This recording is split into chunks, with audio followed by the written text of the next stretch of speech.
Shalom saudaraku yang diberkati dan dikasihi oleh Tuhan kita Yesus Kristus. Salam sejahtera buat kita semua dan dimanapun saudara berada. Saya berharap dan berdoa semoga kita semua dalam keadaan sehat, dalam keadaan baik, dan pastinya tetap di dalam perlindungan Tuhan. Saya juga mengucapkan banyak terima kasih buat dukungan saudara semua yang selalu setia untuk menonton video-video di channel ini, dan juga terus mendukung perkembangan channel ini dengan mengklik tombol subscribe, like, komen, dan juga share kepada teman-teman yang lain, supaya teman-teman yang lain juga boleh mendapatkan informasi seputar iman kekristenan. Terima kasih dan kiranya Tuhan Yesus memberkati kita semua.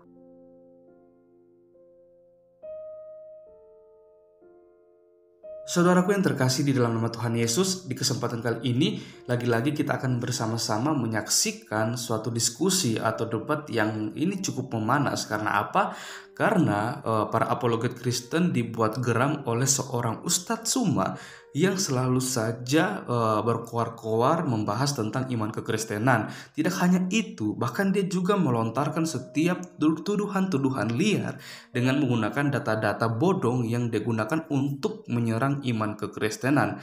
Dan mirisnya, ketika teman-teman para apologet Kristen mau membahas tentang keyakinan dari Ustadz Suma sendiri, malah dia premis dan berusaha untuk mengalihkan pembahasan untuk kembali lagi membahas isi Alkitab seperti itu.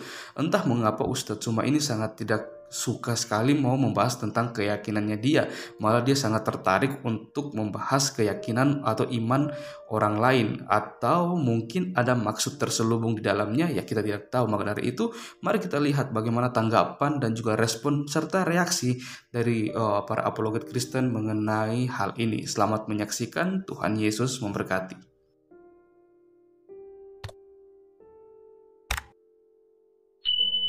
Hidungmu yang tidak punya akal.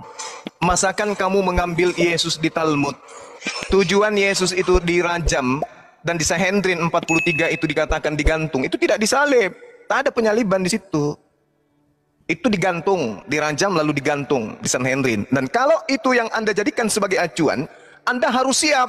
Tujuan daripada Yesus kemudian dirajam di dalam kitab Sanhedrin itu adalah untuk direbus di dalam tinja yang mendidih di dalam neraka. Wadadau.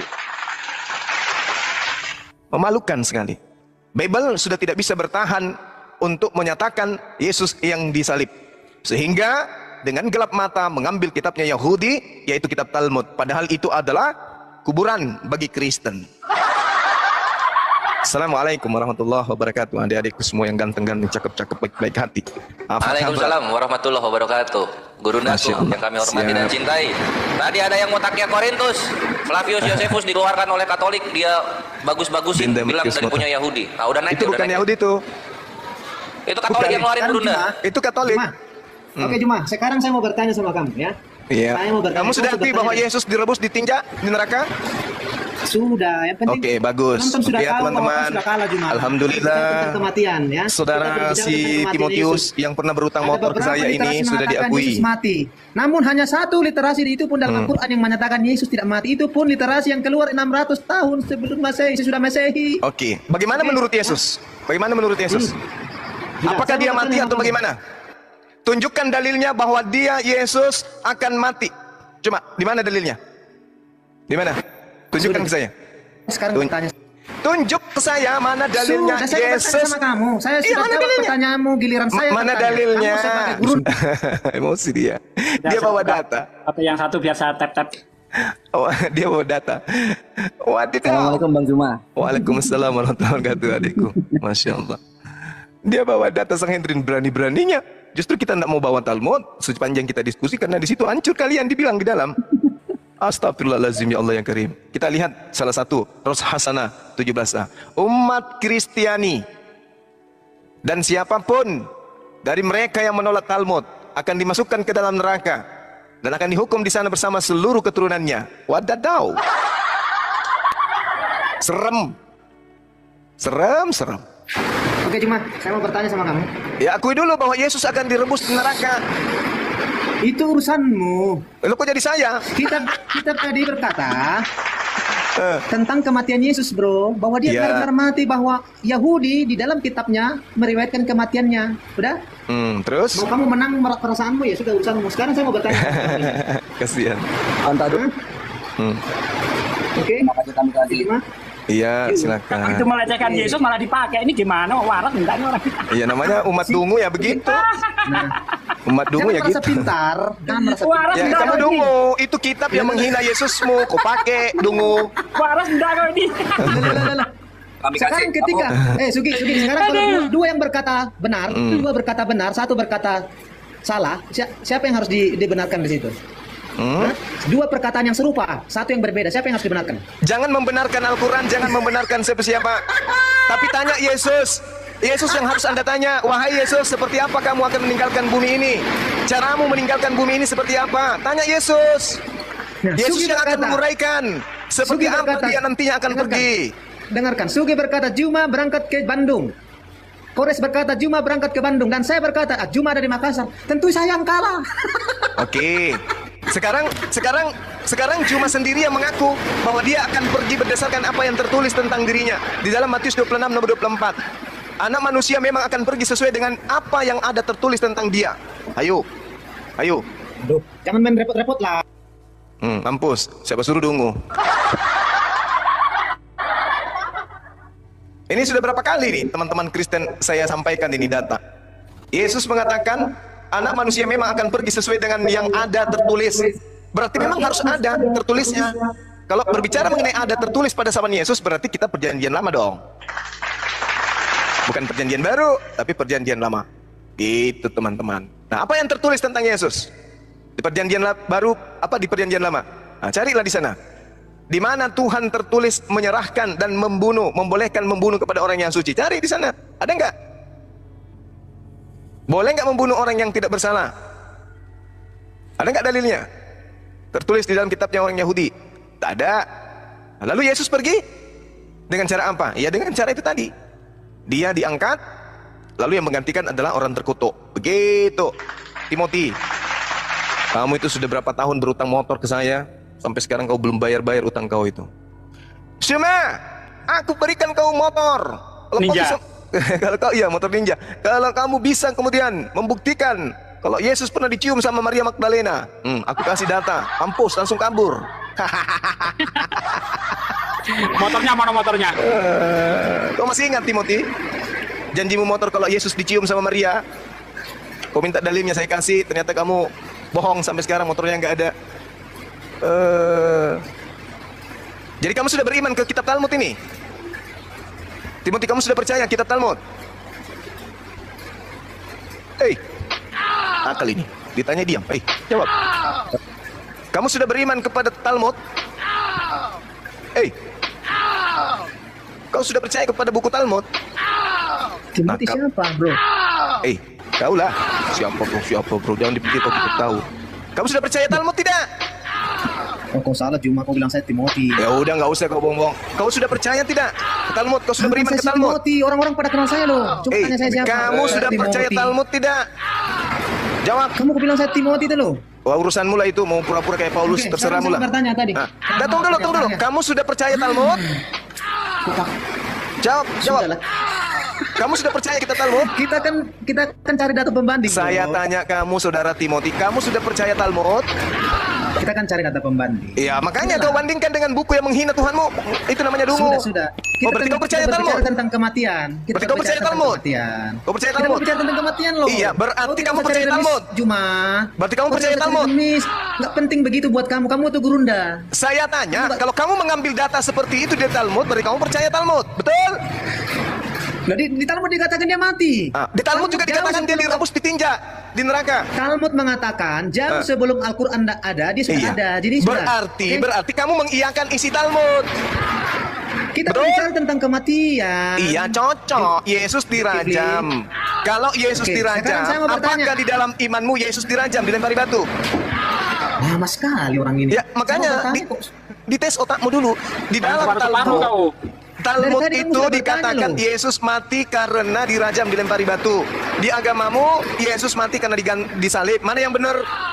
Kita berbicara tentang kematian. Iya, kematian Kalau Yesus. Al-Quranmu Kematian berkata Yesus tidak, di Alkitabku Talmud. berkata iya, tentu kita cari data pembanding dari luar kitab Justru Al-Quran kalau dan kau Alkitab. tunjukkan Nah, Talmud, kita pergi ke Yahudi. sekarang Yahudi kalau kau mengatakan, tunjukkan Talmud dan kau tunjukkan Bible, itu Bos, besarin Bang kontradiksi. Moto, Bos. Yahudi Besarin Bang Moto. mengatakan Juma. Semakin Yahudi benar mengatakan- Al-Quran. Al-Quran semakin benar berarti. Talmud mengatakan Yahudi Yesus dalam mati Sanhedrin 4:3 dirajam. mengatakan Yesus mati. Mati dirajam, Nah, mati dilempari batu. Itu di dalam sekarang Talmud. saksi mata siapa? Sekarang Sedangkan tanya ke Juma. perjanjian baru, Yesus matinya digantung di salib. Sekarang Mana yang saksi betul? mata siapa? Yahudi Mana atau yang Arab? betul? Saksi mata siapa? Arab atau Yahudi? Al-Quran mengatakan Jawab orang saya. yang menyalibkan, Yang orang yang menuliskan itu membunuh, adalah orang Yahudi. orang yang Apakah- membunuh itu berselisih paham. Anda membawa Siapa yang Talmud menuliskan? Yang justru menuliskan berselisih siapa? paham. Talmud menuliskan mengatakan Yesus mati dilempari batu. Kitabmu Yang menuliskan mengatakan siapa, Juma? Yesus Orang mati Yahudi atau disalib. Aduh, Berselisih paham. repot terus. Berselisih paham. Sabar Dinda, sabar. Jadi di dalam Talmud dikatakan dilempari batu katanya. Oke, lalu kemudian di dalam kitab perjanjian baru milik orang Roma, Yesus mati digantung di salib. Itu berselisih paham. Mereka ragu tentang apa yang mereka lakukan, siapa yang mereka bunuh. Itu terbukti. Di Talmud mengatakan ada sosok bernama Yesus mati dilempar batu. Di kitabnya orang Romawi ada bernama Yesus mati karena disalib. Itu sudah tidak benar itu. Anda bertanya saksi mata siapa? Berarti lebih benar daripada Talmud. Karena mereka saksi mata. Kalau Anda percaya kepada Talmud. Begitu Cimoci. Lanjut Indah, lanjut. Lanjut ditanya, Bang Moto. Izin menambahkan sedikit. Iya, Bang Moto, silakan. Izin menambahkan sedikit Bang Juma. Jika Siap. mereka percaya. Selamat malam semuanya. Selamat Iya, malam. sebentar Bang. Abdon ya. Malam. Iya, Abdon di mute dulu Abdon bentar ya.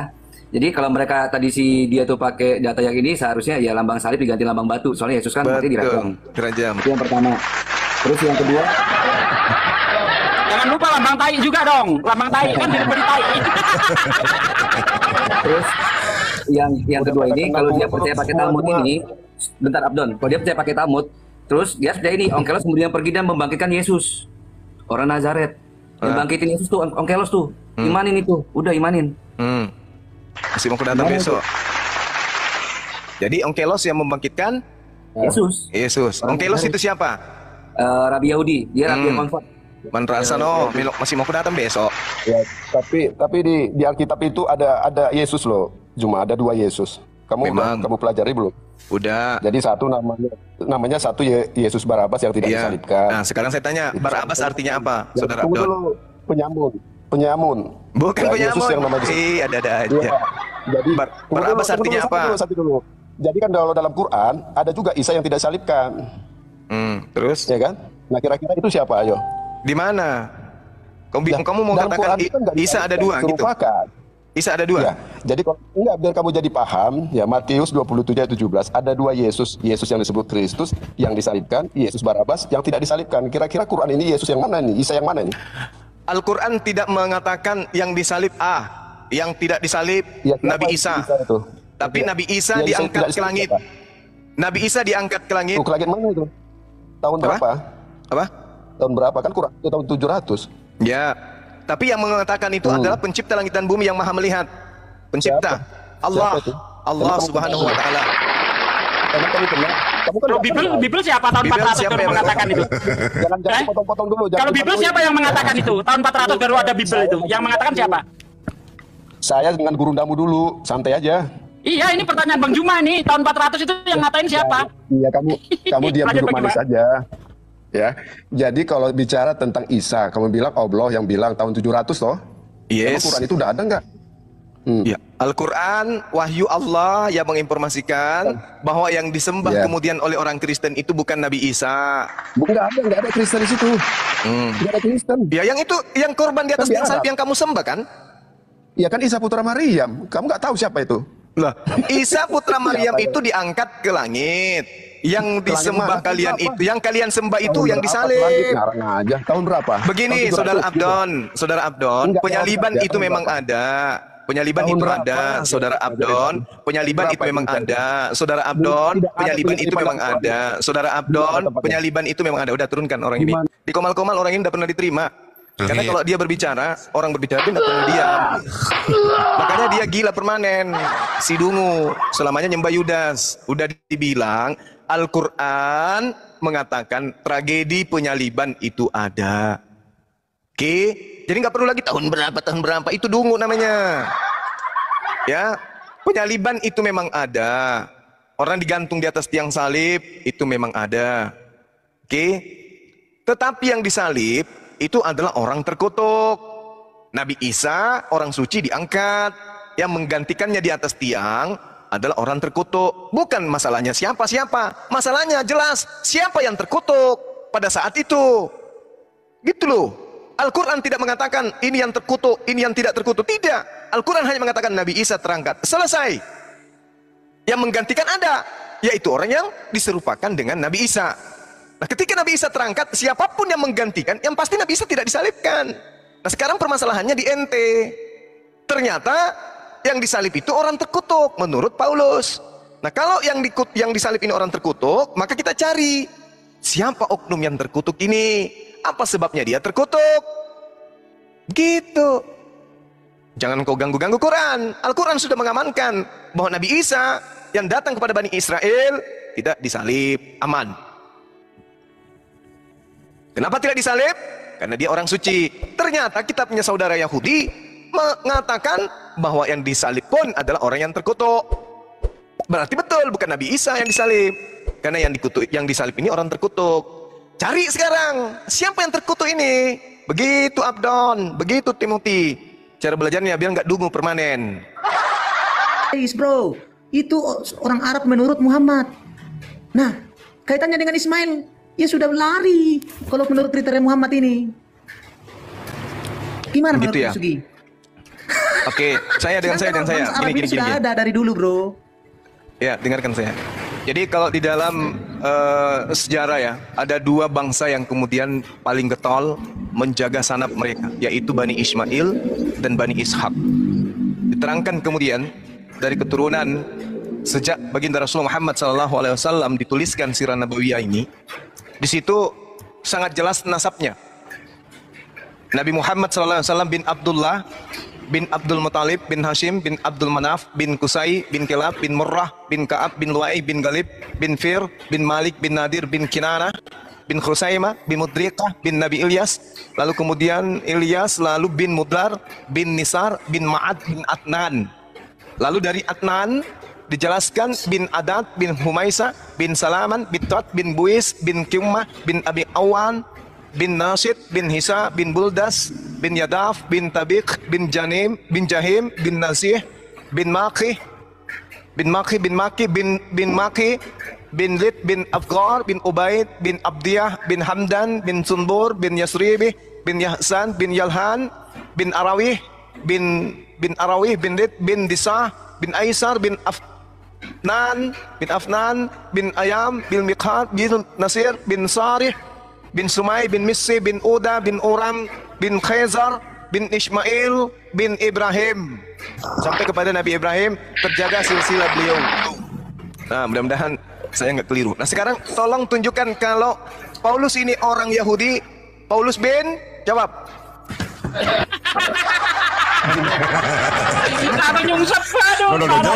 Jawab dulu. Paulus bin, Jawab dulu. Mampus kau. Jawab dulu. Jawab dulu. Paulus bin siapa? Jawab dulu. Paulus bin siapa? Oke, hanya sampai di Adnan, bro. Gak usah kamu urusin itu urusan rumah tangganya orang, itu nasabnya orang, gak usah urusin. Sampai di Adnan saja. Gak usah kamu urusin itu sanadnya. Putus artinya orang semua ulama tidak sepakat. Ada yang sepakat, ada yang tidak sepakat menjaga silsilah mereka. Itu orang Arab, nggak usah kau ragukan itu. Sampai di Adnan, sampai di Adnan, ulama kalau banyak di Adnan yang jelas, tidak sepakat. bin Adad, bin Humaisa, bin Salaman, bin Iwan, bin Bus, bin Tiwal, bin Abi Awam sampai kepada Nabi Ibrahim. Sampai di Adnan. Jelas saya itu. Datanya. Bahkan sampai ke Nabi Adam alaihissalam. Oke, saya bukakan datanya. Bin Tari, bin Nahur, bin Saru, bin Rau, bin Failik, bin Abi dan seterusnya. Nggak usah kau panjang lebar. Sekarang tugasmu Paulus bin Sampai apa? dengan Jawab. Itu garis putus-putus, artinya Iya, oke, putus. Nggak apa-apa. Yang jelas Nabi Muhammad Shallallahu Alaihi Wasallam, nama bapaknya adalah Abdullah, nama kakeknya adalah Abdul Muthalib, nama buyutnya Hashim bin Abdul Manaf. Sekarang saya minta, bapaknya Paulus siapa? Jawab.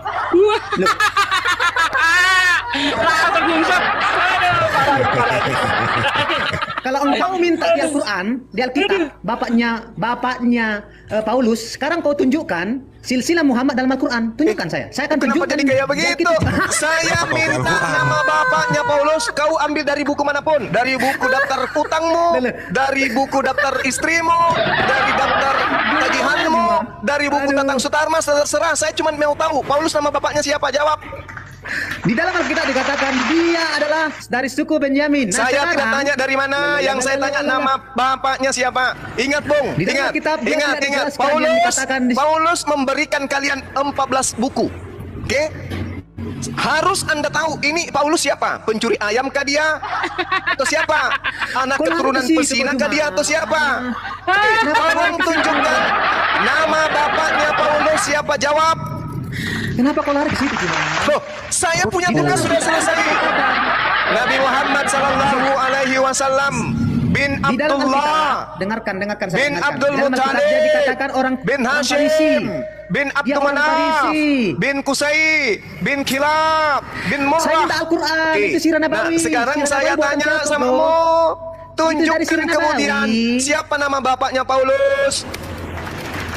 Jawab. Jangan ambil dari sirah Nabawi, itu buatan manusia. Gak ada urusan. Membuktikan bahwa Rasulullah Muhammad SAW bukanlah manusia fiktif. Sekarang Paulus. Dia fiktif. Sekarang Paulus, siapa nama bacanya? Jawab. Di dalam Alkitab dikatakan bahwa jangan ambil di Bible, ambil aja di daftar buku-buku utangnya gereja. Nggak ada di Bible. Ambil di mana aja, cepat. Cepat. Ambil di mana saja. Cepat. Mentret kau cuma, mentret. Kau yang mentret gak bisa jawab kok. Sakit kamu itu. Nah, kalau Paulus itu orang benar, pasti silsilahnya terjaga dengan benar. Tunjukkan kalau agama Kristen itu berasal dari Timur Tengah. Buktikan kalau Paulus pembawa 14 kitab yang dianggap suci oleh orang Kristen ini berasal dari orang Yahudi. Tunjukkan silsilah Paulus. Cukup bapaknya saja. Silakan. Oke, kamu katakan tadi ada dua suku yang menjaga silsilahnya, termasuk orang Arab. Oke, orang Arab. Kalau betul memang dia menjaga silsilahnya, kau tunjukkan dalam Al-Quran. Paulus namanya siapa? Paulus nama bapaknya siapa? Sugi kau tidur. Kau Timothy, kamu harus tahu. Baginda Rasulullah Muhammad SAW itu adalah bangsawan besar. Beliau dikenal. Nama kakeknya adalah Hashim. Nama kakeknya adalah Abdul Manaf. Nama kakeknya adalah Qusay. Nama kakeknya adalah Kilab. Nama kakeknya adalah Murrah. Nama kakeknya adalah Ka'ab. Nama kakeknya adalah Luay. Sampai kepada Adnan. Dari Adnan sampai kepada Nabi Ismail. Nabi Ismail ayahnya adalah Nabi Ibrahim alaihissalam. Terjaga. Silsilahnya terjaga. Silsilah itu bukan di dalam kitab suci dituliskan. Silsilah itu adalah budaya yang ada pada tradisi keluarga atau suku yang ada. Tidak ada itu. Al-Quran bukan buku biografi. Al-Quran bukan buku biografi yang harus menceritakan. Sekarang saya minta kepada saudara, tunjukkan siapa nama bapaknya Paulus dari buku apapun. Mau dari buku kepompong, mau dari buku daftar kue, mau dari buku daftar harga, mau dari daftar kendaraan, mau dari daftar perempuan-perempuan cabul di Vatikan. Terserah. Yang jelas tunjukkan siapa nama bapaknya Paulus. Silakan. Saya mau tahu bapaknya siapa. Jawab.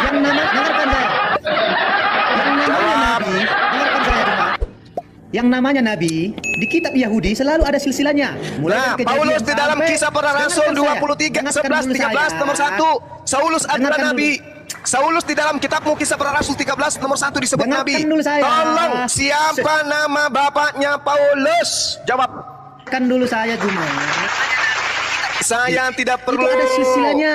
Saya tidak perlu apapun itu. Yang saya minta sekarang, ingat, Paulus ini membawa-bawa Tuhannya Yahudi. Paulus ini membawa-bawa Yesus. Paulus ini membawa-bawa Taurat. Paulus ini membawa-bawa para nabi. Sekarang saya mau tahu sebenarnya Paulus ini siapa? Siapa nama bapaknya? Jawab. Oke, saya ulangi sekali lagi. Yang namanya Nabi di kitab Yahudi ada silsilahnya. Nah, Jawab, saya tidak tanya itu. Yang saya tanya Paulusmu, yang fotonya ada yang kau pakai sekarang itu. Nabi yang dari itu Arab fotonya ini, Paulus. mana Tolong silsilahnya kamu dalam kitab tunjukkan suci? siapa nama bapaknya. Tunjukkan saya silsilah Nabi Muhammad Nama dalam kitab suci bapaknya Al-Quran. Paulus. Tunjukkan saya. Nama Tunjukkan saya. bapaknya Paulus itu si opo sopo?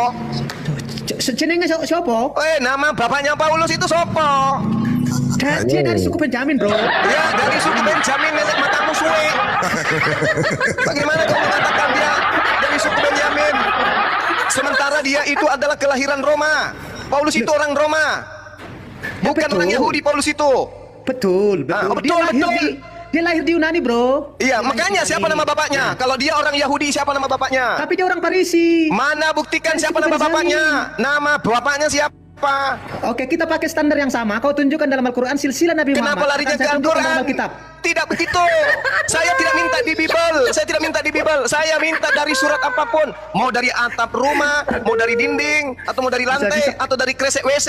Siapa nama bapaknya Paulus? Jawab. Bisa kendul kalau begini. Kenapa kamu cabul? Jangan kau cabul. Masa Paulus mau kau berkosa? Jangan lah. Itu cabul namanya. Jadi begini cuma. Saya cuma minta. Dengarkan saya, Timothy. Paulus yang mengajarkan, kemudian Yesus mati terkutuk. Dialah yang mengajarkan, dialah biangnya. Dia juga yang mengajarkan pencipta langit dan bumi menjadi manusia. Dia biangnya. Dia juga yang mengajarkan Taurat itu adalah kutuk. Dialah biangnya. Dia juga biangnya yang mengatakan bahwa manusia ditebus dengan darah manusia. Dialah biangnya. Dan dia menghadiahkan kalian 14 buku. Sehingga kalian menjadi pagan. Saya minta pertanggungjawaban. Paulus ini siapa? Siapa nama bapaknya? Jawab. Oke. Sekarang kau tunjukkan dalam Al-Quran. Kejelekan tentang Nabi Paulus yang saya tidak berbicara mengenai kejelekan kucluk. Yang saya tanya, saya ingin tahu bapaknya siapa. Oke. Itu aja. Al-Quran tidak berbicara tentang Kenapa kau lari ke Al-Quran, wahai kucluk? Saya tidak sedang membahas Al-Quran. Saya cuma tanya namanya bapaknya Paulus, supaya kita tahu Paulus ini orang benar atau orang salah. Jawab. Gimana? Kalau Al-Quranmu tidak berbicara tentang Paulus, apa hakmu berbicara tentang Paulus? Saya hanya bertanya kalau dia orang Yahudi, kan keselamatan dari Yahudi katamu. Saya ingin tahu, benarkah Paulus itu orang Yahudi? Kalau dia orang Yahudi, maka silsilahnya terjaga. Tolong tunjukkan siapa nama bapaknya. Okay. Orang Parisi itu orang mana? Orang Parisi. Saya tahu Paulus mengaku di dalam Filipi 3 dia berasal dari keturunan Benyamin. Kalau dia benar-benar dari keturunan Benyamin, tolong tunjukkan silsilahnya dari Paulus, kemudian bapaknya siapa, sampai kepada Benyamin, sampai kepada Yakub. Jawab. Saya sudah bilang tadi, saya pakai standar. Jawab. Saya pakai standar yang sama. Kau tunjukkan Nabi Muhammad dalam Al-Quran. Saya tidak minta di dalam Bible. Saya minta dari manapun. Dari buku utangmu, dari buku apapun itu yang menceritakan tentang bapaknya Paulus itu siapa? Jawab, silakan. Aduh, gimana? Ketika saya minta standar yang sama ke kamu, kau tidak bisa jawab. Jawab. Kalau ada sesuatu besar adanya, menceritakan Tuhan datang dalam rupa manusia, dan seterusnya. Siapa yang membawa berita tersebut? Harus kita tahu tadi. Siapa orang ini. Nabi dalam sekarang tolong Yahudi, tunjukkan kepada saya. Siapa nama bapaknya Paulus? Saya belum tanya emaknya lu. Silsilahnya mana? Saya belum tanya emaknya lu. Ada silsilahnya. Baru bapaknya yang saya tanya lu. Sampai Matius ada silsilahnya. Sama seperti Yesus. Yesus Yohanes. Disebutkan Yohanes, kemudian Ben Sebedeus disebutkan, Ismail bin Abraham, Ishak bin Abraham, Yakub disebutkan semua. Oke? Nah sekarang Paulus ini siapa? Paulus bin? Oke, kamu bilang Paulus siapa? Kenapa Al-Quran mengutip Paulus? Kenapa? Paulus bin? Kenapa dalam tafsir maupun Quran mengutip Paulus bin? Kenapa? Menulis Paulus bin? Kutipan apa tulisan Paulus? Kenapa? Saya tanya kamu dulu. Paulus bin? Atau tafsirmu kenapa mengutip Paulus bin? tulisan Paulus? Kenapa? Kau jawab dulu. Kau jawab saya dulu. Paulus bin siapa nama bapaknya? Kalau Al-Quran tidak mengakui Paulus, kenapa ke situ? Paulus bin siapa? Paulus yang mengajarkan kalian menyembah manusia Yudas. Ini harus kamu tahu dia siapa? Paulus bin? Iya. Kenapa Al-Quran mengutip yang silsilahnya tidak jelas? Paulus bin siapa? Paulus bin siapa? Mengutip orang yang silsilahnya tidak jelas. Siapa? Kenapa tulisan Paulus kalian kutip Quran dan hadis? Paulus bin Zeus. Atau siapa Kenapa ini? Al-Quran? Hah? Kenapa Paulus Al-Quran bin mengutip siapa? tulisan Paulus? Kau jawab saya. Paulus bin Kenapa siapa? Al-Quran mengutip tulisan Yang Paulus? mengajarkan menyembah manusia, Paulus. Yang mengajarkan makan babi, Paulus. Yang mengajarkan tidak bersunat, Paulus. Yang mengajarkan menyembah 3 Tuhan, Paulus. Yang mengajarkan ibadah minggu, Paulus. Apalagi? Yang mengajarkan menjadi Kristen, Paulus. Apalagi? Yang memberikan hadiah 14 buku untuk orang barat, Paulus. Yang mengatakan hukum Taurat itu. Guys, dibantu di tap-tap guys. Ya, kita sapa dulu nih, ada Bang Story Keren. Kemarin katanya dia ngefans sama Bang Zuma dan ada keinginan untuk bersyahadat. Assalamualaikum Bang, selamat malam. Assalamualaikum Bang. Waalaikumsalam. Waalaikumsalam Bang. Story ya. Sambil nunggu Bang Zuma. Gimana Bang, Story ini masih di kantor? Ini Bang Zuma Orang di gereja Paulus. Yang salto-salto jingkrak-jingkrak di gereja Paulus. Masih ada orangnya? Tidak ada Bang. Oh, tidak ada. Ya. Ya, itu dia saudaraku yang dikasihi dan diberkati oleh Tuhan kita Yesus Kristus, tayangan dan juga perjalanan diskusi antara Ustadz Zuma bersama dengan teman-teman apologet Kristen. Dan kita sendiri telah melihat bagaimana Ustadz Zuma ini membuat para teman-teman apologet Kristen, dan pastinya kita sebagai orang Kristen geram dengan tuduhan-tuduhan liar yang dilontarkan oleh Ustadz Zuma mengenai iman kekristenan. Dan kita juga melihat bahwa ketika dia membahas tentang isi Alkitab, dia selalu menggunakan data-data atau literatur yang dia ambil dari sumber-sumber yang itu bisa dikatakan tergolong sesat seperti itu. Dan bahkan dia juga kerap kali mentafsirkan ayat Alkitab secara liar dengan memaksakan teks dan konteks hanya untuk menjadi sarana dia menyerang iman kekristenan. Dalam artian dia tidak mencari tahu, menggali lebih dalam, bahkan dia juga tidak menggunakan literatur atau data-data yang sumbernya bisa dipercaya dan juga itu berkaitan dengan firman Tuhan itu sendiri. Akan tetapi dia malah mencari bahan literatur mentafsirkan ayat Alkitab dengan menggunakan setiap data-data atau literatur yang itu sama sekali dianggap sesat oleh orang Kristen itu sendiri.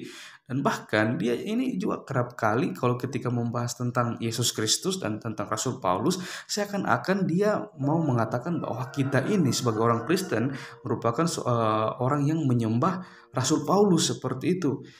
Kalau seandainya Ustadz Zuma ini benar-benar mempelajari Alkitab secara keseluruhan, dia pasti akan melihat dan menemukan bahwa ternyata pengajaran yang dilakukan oleh Rasul Paulus itu sendiri tidak bertentangan dengan apa yang diajarkan, apa yang diberitakan dan dikabarkan oleh Yesus Kristus sebelum Yesus naik ke surga.